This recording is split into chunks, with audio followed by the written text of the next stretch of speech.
Buenos días a todos, bienvenidos a las 15 jornadas de ASPRE. Es un placer ver esta sala con tanta gente, con tantos buenos amigos y amigas. Y para los que iniciamos este proyecto, ¿verdad, María José?, hace unos cuantos años, muy cerquita de aquí, una reunión ahí en el Paseo de Recoletos. Pues es, de verdad, es un gusto ver cómo sigue, como ya son las 15 jornadas, que era una de las cosas que nos propusimos, tener un foro de reunión y un foro científico donde poder compartir cosas, donde poder seguir aprendiendo, que es lo importante. Y además, lo que más me gusta es que de los que empezamos, nos vamos jubilando, pero voy viendo muchas caras nuevas. Y entonces el futuro ya lo tenemos aquí. Ya está aquí. Ya está aquí, ya está aquí. Ya nos van echando y nos vamos con mucho gusto, Bueno, no vamos a dilatar nada porque vamos de tiempo justitos. Hemos ajustado el programa al máximo para intentar aprender lo máximo, que es lo que queremos, seguir aprendiendo. Vamos a presentar las jornadas. Tengo aquí a May. Muy buenos días. María Rodríguez, pero todo el mundo la llama May y dice, ¿cómo quieres que...? Digo, pues como tú quieras, te llamamos como tú quieras, ¿no? Cada uno se elige el nombre al final y May va a presentar las jornadas conmigo. Y, pues nada, no vamos a dilatar nada. Entonces, empezamos ya y van a presentar las jornadas nuestra presidenta, María José Seseña, y Ana Cabellos, que la va a presentar María José.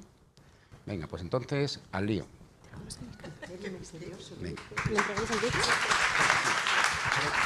¿Queréis micro?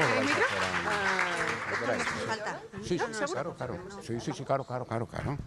Sí. Venga, entonces sentaros por aquí. Hola, ¿se oye bien? Sí, vale.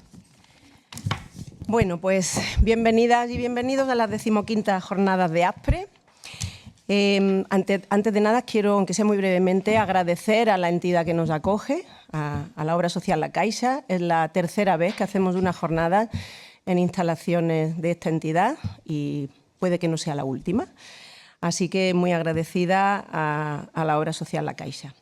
Yo tenía un poco así la sensación de que esta iba a ser una presentación un tanto diferente, porque normalmente en esta mesa siempre contamos con personas, aparte de la presidencia de turno de la asociación, pues con otras personas, autoridades, de entidades, de los diferentes sitios donde nos encontramos. Y esta vez pues no ha sido así, pero yo creo que estaréis de acuerdo conmigo en que no hace falta, porque aquí tenemos una autoridad mucho más interesante que algunas de las políticas que nos han acompañado otras veces. Ella es Ana Cabellos Cano, que es la presidenta de FEDACE, que es la Federación Española de Daño Cerebral. Es una entidad que representa a las personas con daño cerebral adquirido y a sus familias. Antes de cederle la palabra, dejadme que os sitúe un poquito por qué estamos aquí y por qué va a ser importante lo que vamos a escuchar y a compartir entre hoy y mañana. Todos los que nos dedicamos a la discapacidad visual sabemos cómo ha ido evolucionando en estos últimos años el perfil de usuario, porque tenemos nuevos tratamientos médicos, prevención, nuevas tecnologías imparables, productos ópticos cada vez más sofisticados, que bueno, pues eso ha ido haciendo que vaya cambiando un poco pues, nuestro trabajo, el perfil de estas personas. Pero también es cierto que vivimos en un tipo de sociedad, que tenemos un estilo de vida pues, bastante acelerado, estresante, con quizás no los mejores hábitos que acompañan a nuestro estado de salud. Y eso ha ido produciendo, pues bueno, estamos viendo cómo se produce de una manera, un crecimiento bastante exponencial de accidentes cerebrovasculares que en muchas ocasiones afectan directamente a la capacidad visual de las personas que lo padecen. Y también encontramos que cada vez hay más niños y jóvenes con daño cerebral congénito adquirido porque sobreviven a patologías o a síndromes que hace unos años pues no existían, o sea, no sobrevivían. Para los profesionales que nos dedicamos a la rehabilitación, trabajar con estas personas que tienen una ceguera visual cerebral en muchas ocasiones es un reto porque normalmente, bueno, normalmente no, pero en muchas ocasiones acompaña a la pérdida visual otras limitaciones que también son secuelas del daño cerebral, como puede ser pues, la dificultad para la comunicación, el control motor, la cognición, el control de las emociones. O sea que siempre necesitamos, nos obliga a hacer un trabajo coordinado, a un trabajo multidisciplinar y muchas veces bastante creativo si queremos conseguir unos resultados eficaces, ¿no? Cuando trabajamos la autonomía con estas personas. Y creo que también esto pues, hará que podamos contribuir a un deseo que plantean FEDACE que me parece muy apropiado, y podemos colaborar en conseguir ese deseo de que una vida salvada es una vida que merece la pena ser vivida, ¿vale? Así que cuando el comité organizador planteó el dedicar al daño cerebral todo un monográfico, pues la verdad es que nos pareció una idea muy buena, porque todos los profesionales implicados en la atención a estas personas con daño cerebral y ceguera o discapacidad visual, todos necesitamos conocimiento, necesitamos debate, necesitamos intercambio de experiencias y nuevas estrategias o estrategias adecuadas de intervención que sean eficaces. Y con ese objetivo se ha diseñado el programa de estas jornadas, que con mucha dedicación y esfuerzo pues, han hecho posible nuestros compañeros y compañeras de Madrid, ¿vale? Yo quiero darle un aplauso a ellos ya, porque de verdad que lo están haciendo muy bien. Bueno, y ahora sí que ya le voy a ceder la palabra a Ana, pero voy a contar un poquito más de ella, que creo que es importante que lo sepáis, ¿vale? Ana es licenciada en Psicología Social por la Universidad Complutense de Madrid, máster en Dirección de Entidades No Lucrativas por la Universidad Autónoma de Madrid y máster en Discapacidad, Dependencia y Autonomía Personal de la Fundación Derecho y Discapacidad. Lleva más de 30 años de experiencia trabajando con colectivos de personas con especiales dificultades como población reclusa, menores en riesgo, mujeres y personas con discapacidad en muy diferentes puestos, empezando como monitora de ludoteca hasta hoy. Desde el año 2014 es secretaria general del CERMI Castilla-La Mancha. En el año 2021, junto con otros familiares de personas con daño cerebral sobrevenido, creó la Fundación Carmen Cabellos para la Integración Sociolaboral de Personas con Daño Cerebral, para trabajar con colectivos con especiales dificultades de inserción. Y desde junio de 2022 preside la Federación Española de Daño Cerebral. Así que yo creo que estaréis de acuerdo, como he dicho al principio, que tenemos la mejor autoridad que podíamos tener en esta presentación. Así que, Ana, cuando quieras. Bueno. Hola, sí. Bueno, pues un poquito abrumada y esas cosas, pero bueno, muchísimas gracias, María José, por esta presentación y muchas gracias por invitar a FEDACE a inaugurar estas jornadas que la verdad es que prometen ser muy, muy interesantes, porque les he estado echando un vistazo y no solo la temática me parece interesante, importante, sino también los ponentes que van a venir a hablaros sobre ella. Muchos de los cuales, bueno, pues conocemos y avalamos por su experiencia y su conocimiento del tema. Yo agradezco también mucho el que hayáis querido dedicar estas 15ª jornadas al daño cerebral, porque dentro de las múltiples secuelas, que por cierto me ha comido casi mi medio discurso con lo que ha contado, pero bueno, dentro de las múltiples secuelas que tiene un daño cerebral, la que tiene que ver con la discapacidad visual, con los problemas visuales, no es de las más conocidas ni de las más trabajadas, sobre todo en el entorno público, de eso hablaré dentro de un momentito. Entonces, por eso me parece que es muy, muy interesante que se produzcan estas jornadas con esa temática. La Federación Española de Daño Cerebral, la entidad que presido, nace en el año 1995 y nuestro objetivo es, sobre todo, promocionar recursos y defender derechos de personas con daño cerebral adquirido y sus familias. Sobre todo, lo que queremos es mejorar el nivel de vida de estas personas y, como todas las entidades, mejorar su calidad de vida, ¿no? Entonces, ¿qué hacemos? Pues tenemos 51 entidades federadas ahora mismo Y dentro de estas entidades tenemos las entidades promotoras, que son asociaciones de familiares y personas con daño cerebral, que son las que son el grueso de los colectivos que tenemos en la Federación, pero también tenemos fundaciones y también tenemos asociaciones que trabajan con personas que tienen alguna secuela específica del daño cerebral. Y dentro de esas asociaciones que trabajan en secuelas específicas, solo tenemos que trabajen con afasia. Es decir, no hay otras entidades que trabajen con otras discapacidades, y eso también llama un poquito la atención. Las entidades federadas atendemos a unas 11.500 personas, porque yo soy la presidenta de FEDACE, pero porque soy la presidenta de Castilla-La Mancha, de la Asociación de Daño Cerebral de Castilla-La Mancha. Por eso de vez en cuando cambiaré sobrevenido y adquirido, porque ahí tenemos diferente nomenclatura. Es una lucha ancestral. Bueno, ¿cómo trabajamos con las personas con daño cerebral? Pues tenemos centros de día, tenemos centros ocupacionales, centros de atención directa, viviendas tuteladas. Bueno, viviendas es un plural, tenemos una. También no hay más. También trabajamos desde la prestación de medidas de apoyo, lo que antiguamente eran las tutelas y las curatelas. También tenemos entidades que se ocupan de ella, también solo una. Y esto atendemos a 11.500 y es la punta del iceberg. Estamos hablando de que en España, en los últimos datos que tenemos, que son datos además bastante antiguos, hay unas 500.000 personas con daño cerebral adquirido y que anualmente hay unas 120.000 nuevas personas. Estos son, como digo, datos antiguos, se cree que hay bastantes más, pero la forma de sacar esos datos no es del todo adecuada y por eso se queda gente sin contar. Además, como sabéis, el ictus, que es la principal causa de daño cerebral, es también la primera causa de muerte en mujeres y la primera causa de discapacidad sobrevenida en España.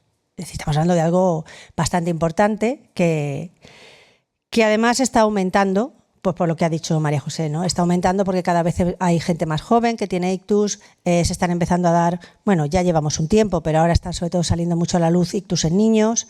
Los últimos datos que nosotros manejamos, estamos hablando de 2.800 niños menores de 14 años con ictus y con secuelas severas. Entonces, bueno, pues esto va en aumento. ¿Por qué? Pues porque la sanidad funciona muy bien. Entonces, la sanidad funciona muy bien, salva vidas, pero como dice nuestro lema y como ha dicho María José, pues una vida salvada merece ser vivida, y ahora es donde viene el problema, ¿no? Hemos pasado por la fase aguda, ha estado hospitalizada esta persona y todo ha ido muy bien, ¿no? Pero claro, para poder hacer una buena rehabilitación, cuando le dan el acta, tenemos que saber con qué estamos trabajando, tenemos que saber qué es el daño cerebral adquirido, a qué nos estamos refiriendo, porque el daño cerebral adquirido no es el ictus, no es la lesión cerebral, no es el traumatismo. El daño cerebral adquirido es el conjunto de secuelas que quedan después de que esa lesión se ha producido. Y ahí es donde tenemos que trabajar. Y estas secuelas son múltiples, pues son secuelas, como ha dicho, secuelas físicas, son sensoriales, son de comunicación, son de lenguaje, son funcionales, son cognitivas, son conductuales, y con todo eso hay que trabajar. Es decir, el drama del daño cerebral adquirido va mucho más allá de la ruptura de estos proyectos de vida, porque el daño cerebral es una lesión súbita que se produce en el cerebro, es decir, a partir de ahí una persona va a ingresar en el hospital y cuando salga no va a ser la misma, casi nunca lo es, y eso genera una ruptura en todos los roles familiares y en toda su situación, tanto anímica como de, bueno, pues de vuelta al trabajo o que normalmente no pueden volver, etc. Y sobre todo en toda la dinámica familiar. Por eso la rehabilitación del daño cerebral precisa un equipo multidisciplinar. No se puede hacer por trozos, ¿no? Hay que atender cada caso de manera conjunta, tiene que haber una coordinación asistencial entre lo sanitario y lo social, y el proceso de rehabilitación tiene que iniciarse lo más rápido posible. Luego ya veremos que eso no es así. Sin embargo, hay una escasez grandísima de recursos de rehabilitación en nuestro país, sobre todo públicos, y los que hay tienen muy poquitas plazas, muy poquitas. Entonces, esta rehabilitación intensiva que decimos que tiene que ser, pues no se produce igual. Este acceso a los recursos de atención va a depender en muchos casos, o en la mayoría de los casos, del lugar donde se resida, de la capacidad económica que tenga la persona y de la información que se le dé en el entorno hospitalario. De esta manera estamos creando ciudadanos de primera y ciudadanos de segunda. Aquellos que viven en entornos en los cuales esto funciona bien, pues son ciudadanos de primera. Y si tú has nacido en Nerpio del Tajo, que es un pueblecillo de Albacete, pues ¿qué queréis que os cuente? Pues no vas a recibir nada. Y encima los recursos públicos tienen unos criterios de ingreso muy estrictos. Estamos hablando de que tú vas a poder acceder, si tienes una edad entre 16 y 18 años, hasta 50-60. Siempre y cuando tengas una, sea rehabilitable. Es decir, se vea desde el principio que tú vas a tener un buen progreso, ¿no? Porque hay muy poquitas plazas y hay que poner un criterio. Y si eres un menor, no vas a poder acceder, salvo a las 4 plazas que hay en el Hospital del Niño Jesús, que no hay más, ¿vale? Entonces, ¿qué vemos? Que en España tenemos 3.000 plazas de rehabilitación en esta fase subaguda que llamamos, y solo el 19% son públicas. Si hemos dicho que hay 120.000 nuevos casos al año, pues sumamos y restamos. Aquí no hay más, ¿no? Y luego, pues cuando le dan el alta a las personas le dan alguna sesión de rehabilitación ambulatoria. El que tiene suerte, y el que tiene suerte pues va al IEN, va al CEADAC, va a esos recursos públicos que existen, ¿no? O pues al Goodman, que tiene también sus plazas concertadas, etcétera.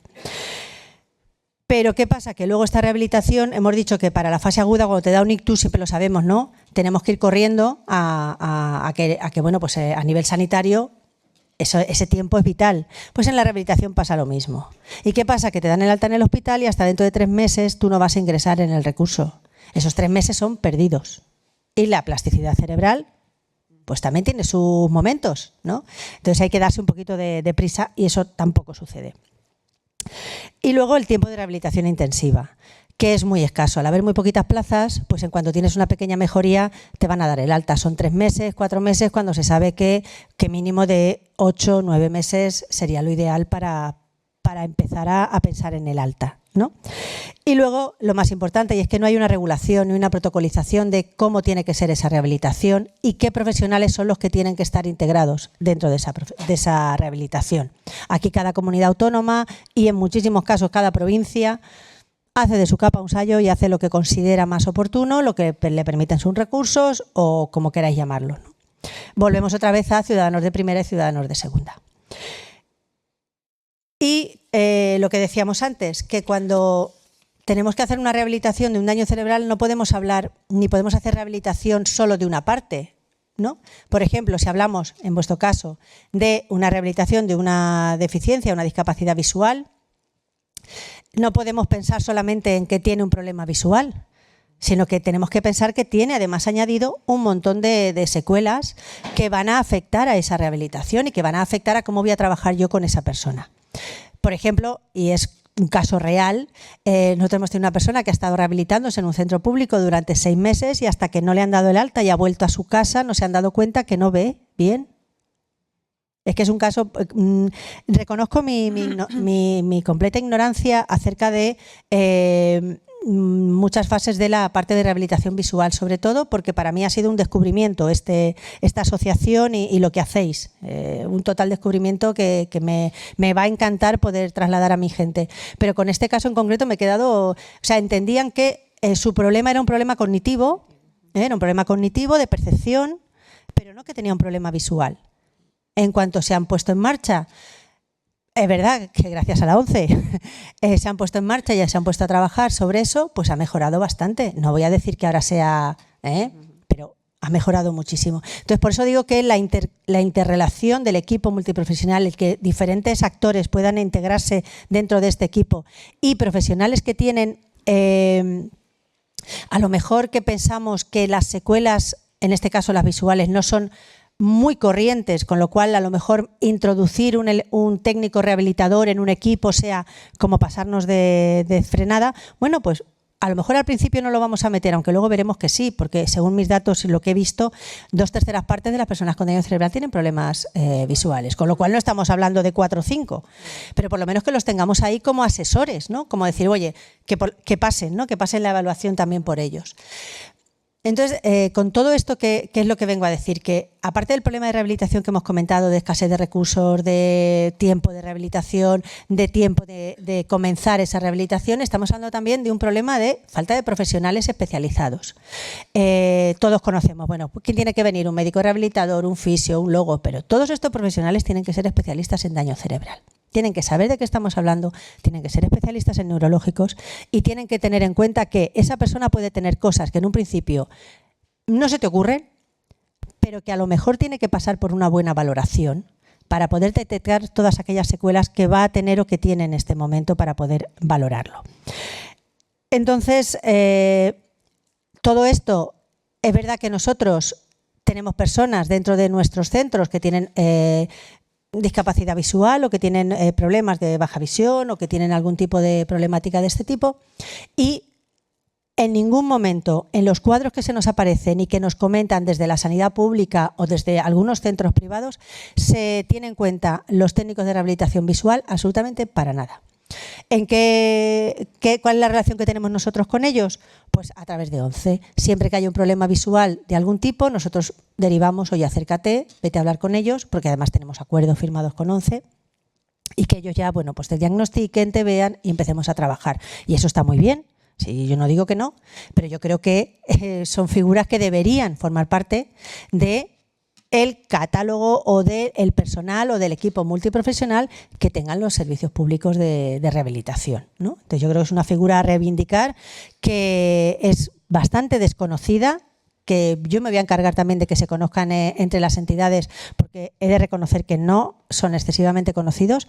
Reconozco vuestra valía y por eso estoy encantada de poder estar aquí, de que estas jornadas se realicen y de que podamos compartir, aunque voy a intentar quedarme para el café, que podamos hablar y compartir un poquito de vuestras inquietudes y yo poderos preguntar cositas, porque no le damos muchas veces el valor que tiene a las cosas que no vemos o que no entendemos o que no tenemos al lado, ¿no? Y por eso yo quiero daroslo desde aquí, daros un aplauso por el trabajo que realizáis, felicitaros por estas jornadas una vez más y venga. 2 y 3.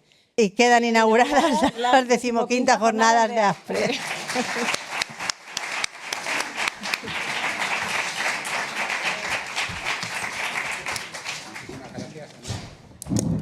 Por esta estupenda presentación y efectivamente, como ha dicho, esa es una de las cuestiones principales por las que estamos aquí.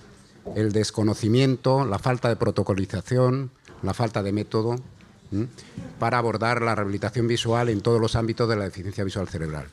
Estas jornadas las hemos organizado pensando en las dos caras de la deficiencia visual cerebral, tanto la deficiencia visual congénita como el daño cerebral adquirido, del que nos ha hablado preferentemente Ana, porque es su campo de acción, pero son las dos caras que no son iguales, que tienen bastante diferencias, pero hablamos de lo mismo, hablamos de un daño en el cerebro.